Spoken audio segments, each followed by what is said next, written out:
What's up guys, and welcome back to the channel. In this Switch 2 video, we have a very interesting in-depth analysis of the graphics and frame rate of Resident Evil Requiem running on the Nintendo Switch 2, both in docked and in handheld mode. Especially in handheld mode, we're going to be examining that frame rate. Is it really running at 60 frames? Is it VRR? Is there something, other tricks going on there? What is going on with this game? But suffice to say, it looks extremely impressive, no doubt. And we're going to analyze whether or not this game is using ray tracing and or hair strand effects for the hair that Capcom uses for their Resident Evil games and other games that they use with the RE engine.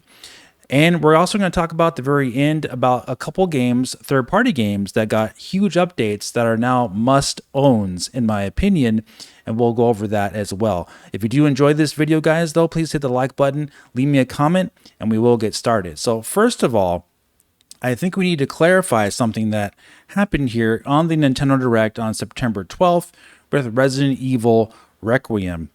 The Nintendo Direct here, we got it open on September 12th by Nintendo of America. They originally showed Resident Evil Requiem running on the Switch 2 in the Nintendo Direct, but there was some confusion going on because there's a certain part of the trailer that they showed in the Nintendo Direct that was different from what they showed in the actual standalone trailer that they used for the game for Switch 2.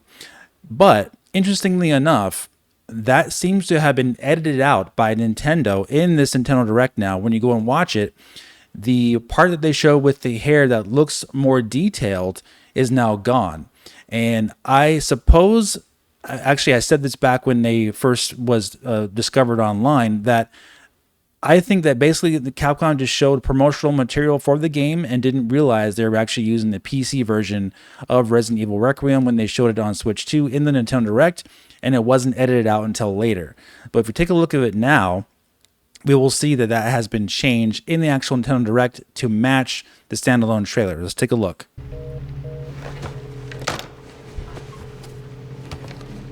Who was it? Dunno. They asked for Miss Ashcroft and then they hung up on me.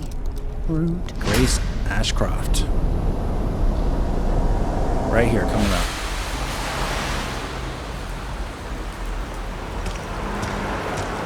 See, there's the hair.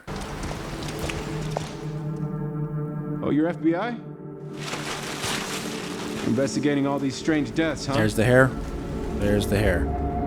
Yeah, so the hair looks the same in all shots now in the Nintendo Direct. The original Nintendo Direct showed the hair looking more like almost like white, and all the individual hair strands were there. It looked you know, quite a bit better, of course. Not way better, but it was definitely using the hair strand effect. And if we look at the Nintendo Direct trailer from the UK site for YouTube, it's the reason why I'm using UK is because it's a higher resolution. If you look at this, it matches the actual trailer itself now. So they did actually change it. Right here, you see? Oh, you're FBI? Investigating all these strange deaths, huh? Yeah, so all footage now represents the exact equal type of hair that they use for this game on Switch 2. So I'll leave links, of course, in the description, but basically some people are suspecting, oh, maybe there's different versions of the game that has more updated effects for the hair, but I really don't think this is the case. In all the footage we've seen that's specifically for the Switch 2 version of this game, the hair looks exactly the same. It's not basically using their hair strand technology that they use in their other Capcom RE engine games. And this looks very similar, like I said, to the normal hair that Capcom usually uses in Resident Evil games, because you can turn it off. And how do I know this? Well, let's take a look at Resident Evil 4 Remake on PC. I just so happen to have it ready to go. But yeah, this is Resident Evil 4 Remake on my PC, running on an RTX 5090 and a 9000 X3D CPU. So if you see here, this is with hair strands turned on. You can see all the individual hair in Leon on his head.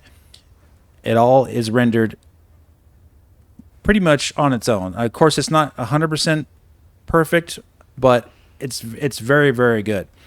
Now, if you go to options, and you can go and turn this off, but you can't turn this off actually in gameplay. You have to actually exit the game to actually turn the hair strands off. So it's on high right now, maximum settings.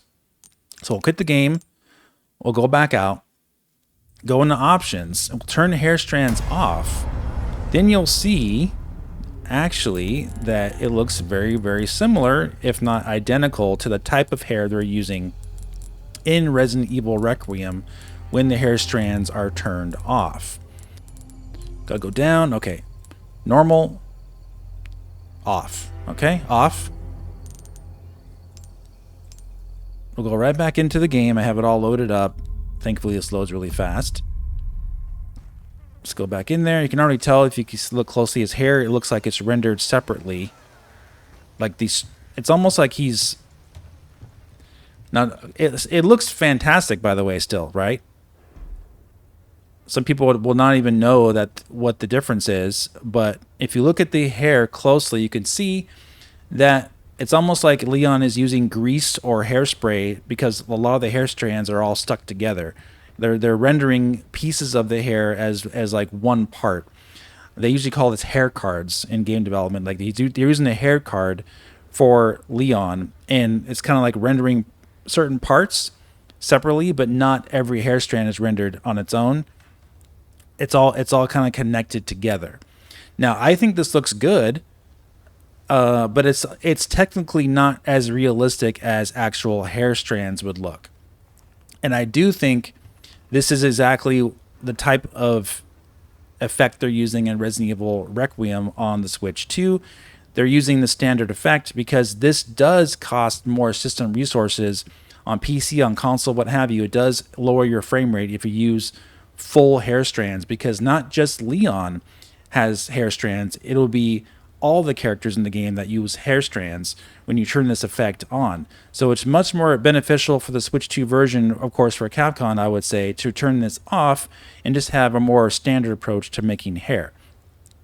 So yeah, I just want to make that clear that it doesn't look like the Switch 2 version of this game is using hair strands or is going to use hair strands. It's going to use the more standard approach for how Capcom renders the hair. And there's nothing wrong with that. It still looks good. It's just not going to be as, rendered realistically in terms of physics and individual hair when you're playing the game. Not that when you play these games, guys, you're not going to be looking at the hair that much and that closely. I'll just be honest with you. It's going to look different. What's wrong? But things like ray tracing and hair strands and things like that, what that is pretty much just gravy. Like, I think of it as gravy on top of the cake or top of the meal, basically. Extra frosting on top of the cake, you could say, to make these games look just crazy good, right? But even though they already look really, really good. So Resident Evil 9 Requiem already looks very, very good on the Switch 2. And when this trailer was released, of course, this was in 30 frames per second. We're going to talk about the frame ranges in just a moment here, but this game looks great on Switch 2.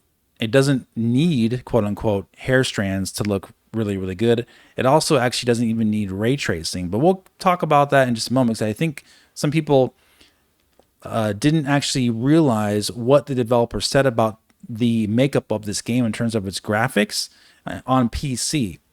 We'll take a look at that in just a minute, though. But some recent footage of the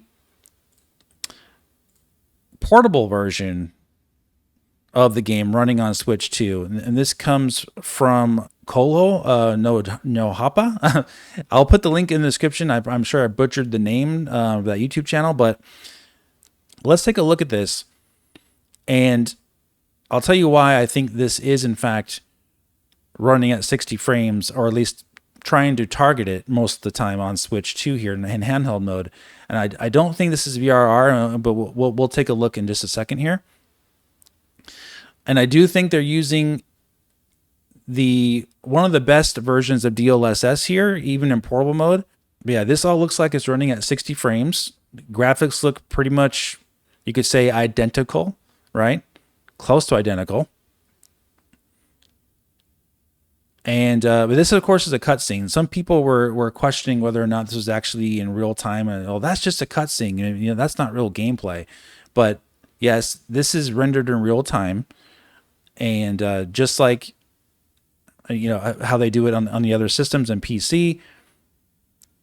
And she's trying to escape the operation bed here, and take a look at this. You'll see a really good example here of DLSS in action right here. And we're going to zoom in.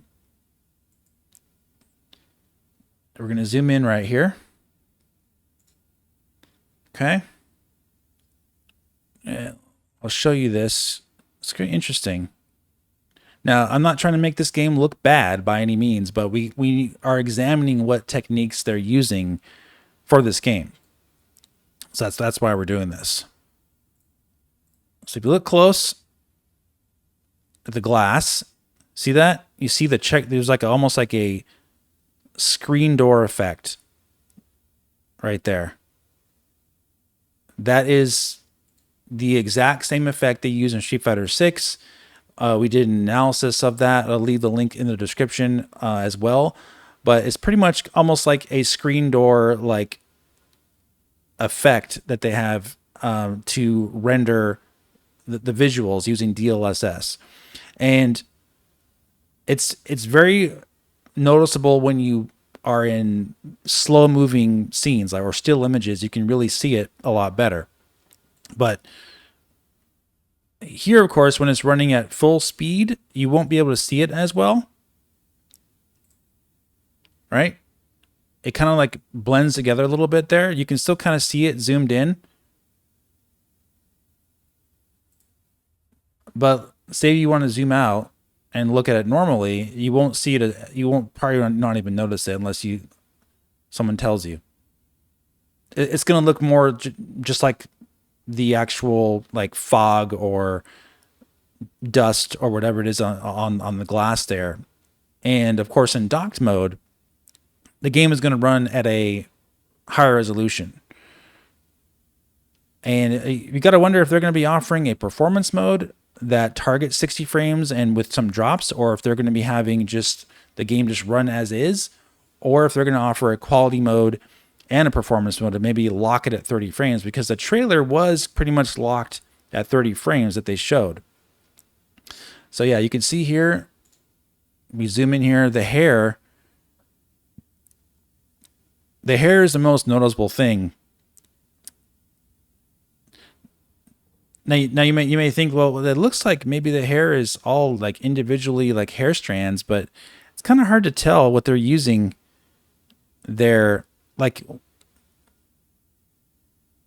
because like the actual shading of the hair looks just like what Leon was using.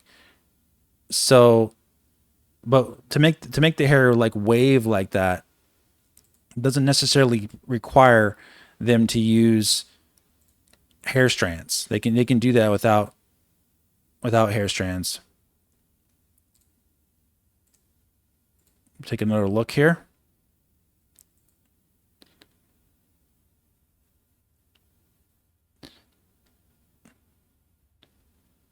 But yeah, this is where like the DLSS is going to be noticeable the most is,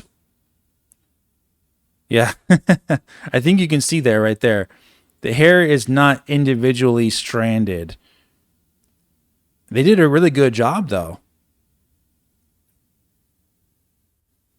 Yeah, it looks like parts of it are coming up a bit, but a lot of it is kind of just stuck together like she has hairspray. Again, nothing wrong with that. That's just the technique they use, likely to save performance, right? All right.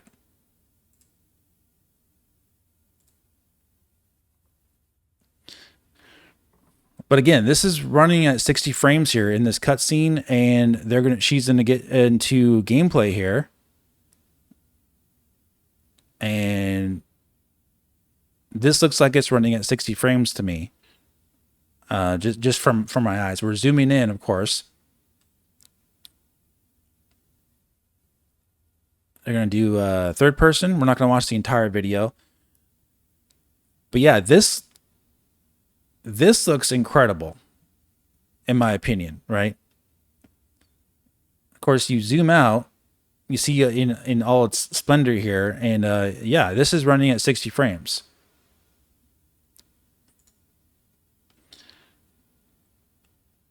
Now, how do we know this isn't VRR? Well, if we kind of go forward through the footage a bit, there's a part where she starts running, and the big creature, like lady creature of the house, kind of goes after her, and the frame rate does start dropping, and you can almost notice it a little bit here. It's not too bad. Yeah, right here, you can see the frame rate is not quite as fluid. It has a couple little hitches here right here, but it's not anything like really like over the top as far as how much it's dropping. But you can tell it's not a completely fluid 60 frames per second in some of these parts right here. Not like it was when you're first starting the game from getting off of the operating bed. You can actually see the frames kind of, a little bit there more. So it's probably in like the 40-ish frames per second range, and then it kind of jumps up to 60 again there.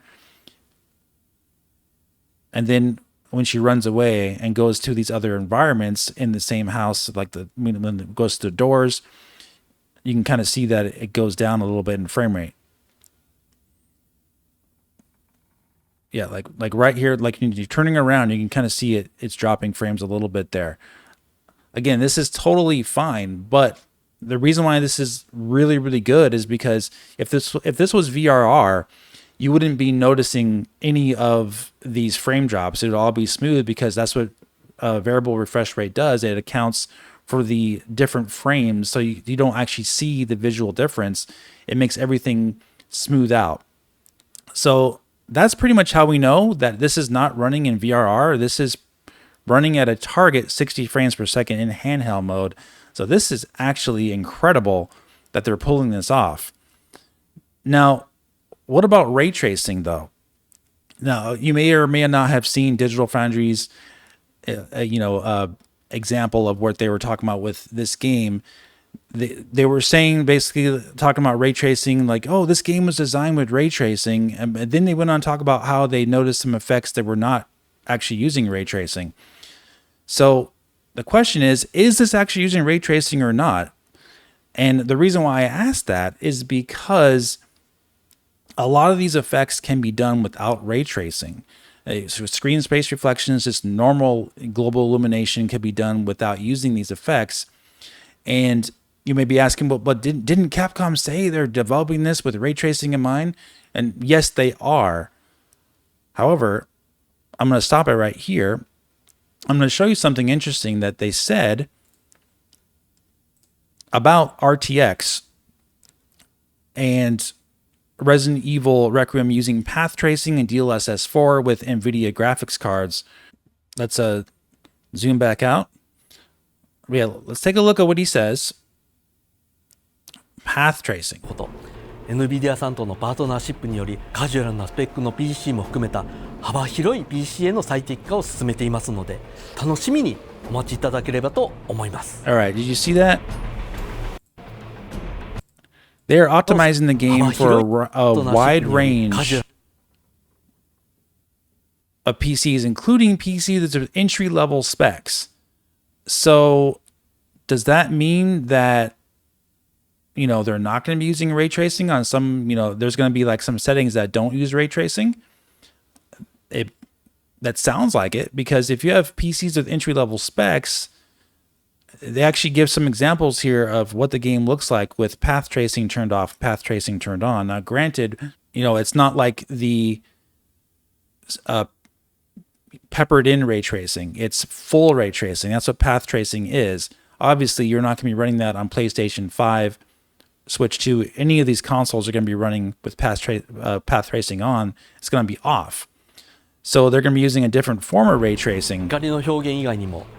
複数の光源から生 with 成される path 打 tracing 順 off. 影や反射や屈折透 But 過によって生 even み出される graphics cards 複雑 like an で RTX 繊細な表現を実現し 2060 た that have なども RTX よりリアルな capability, 表現になることはバイオハ that ザード doesn't mean that they're going to be able to even run this game with the ray tracing turned on at all. They may have to have other options like screen space reflections and things like that in order to compensate for lower spec entry level PCs as to what they say here. Optimize the game for a wide range of PCs, including PCs with entry level specs. So that's why I question whether or not, does the Switch 2 version of Resident Evil Requiem actually use ray tracing? Because even in the trailer, there wasn't really noticeable examples of ray tracing. Investigating all these strange deaths. Like it was brought out by other people as well. Like right here, right in this trailer, they're using screen space reflections for the water. When the car goes by, you can see like the occlusion of the reflections are being taken away, and that's what happens with screen space. But yeah, I mean, they could be using RTGI, ray trace global illumination, as the main source of their lighting effects in this game, which is definitely something that Switch 2 could do. But all I'm saying is, don't be surprised if they're pulling this off without ray tracing as well, because the game is designed for that. And they said that it was designed to actually take advantage of lower spec hardware. And it runs really well on Switch 2. So we'll have to wait and see. Like we pretty much know it's not using, the hair strand effect. And it could be using some combination of ray trace lighting with practical effects and screen space reflections. We don't know for sure yet. And just normal pre-baked shadows and things like that. We don't know 100% for sure. But seeing as the developer themselves said that they are developing RE9 in that aspect for PCs with lower specs, don't be surprised if it looks this good without using ray tracing. So yeah, it just goes to show, though, if you can't tell the difference, that should tell you right there that ray tracing, isn't something that's going to make all be all or make or break for game graphics. It's never been the case, actually. There's been so many games, and we've talked about it in the past, of how they don't use ray tracing and the games look fantastic. So we'll have to wait and see. But this is very interesting, highly impressive game on Switch 2, and I can't wait to see more. But there's more we're going to talk about real quick. That is with Shinobi Art of Vengeance and Ninja Gaiden Ragebound on Switch 2. Now, specifically, the Switch 2 versions of those games, which run in backwards compatibility, got some major updates that you guys need to be aware about, because I think both of those games are must-plays now on Switch 2. Ninja Gaiden Ragebound ran at 30 frames per second on Switch 1, and it was locked 30 frames in backwards compatibility on Switch 2 when it was released, and that is just awful, as we talked about before, because it's a pixel art game. So they updated the game, and now it runs at an unlocked frame rate on Switch, which makes it pretty much run at a locked frame rate on Switch 2. Now, I definitely suggest you guys go pick up and play that game, because it's a fantastic game. Likewise, there was another issue with Shinobi Art of Vengeance on Switch. It was released with a very low resolution for some reason. It was like 720p or something, or even below that. It's very jaggy and pixelated if you look close, especially on Switch 2. You can see the very noticeable pixels, but they in fact patched that as well. And now it looks fantastic on Switch 2 in 4K. It's not running in 4K. It's likely at 1080p, but they definitely fixed the jaggies. There's no pixelation anymore. The game looks absolutely gorgeous, and it's a fantastic Metroidvania game. I highly suggest you pick that up. As you can see here, I'm running it on the Switch 2, and it looks absolutely fantastic. Runs buttery smooth. Both games do on Switch 2.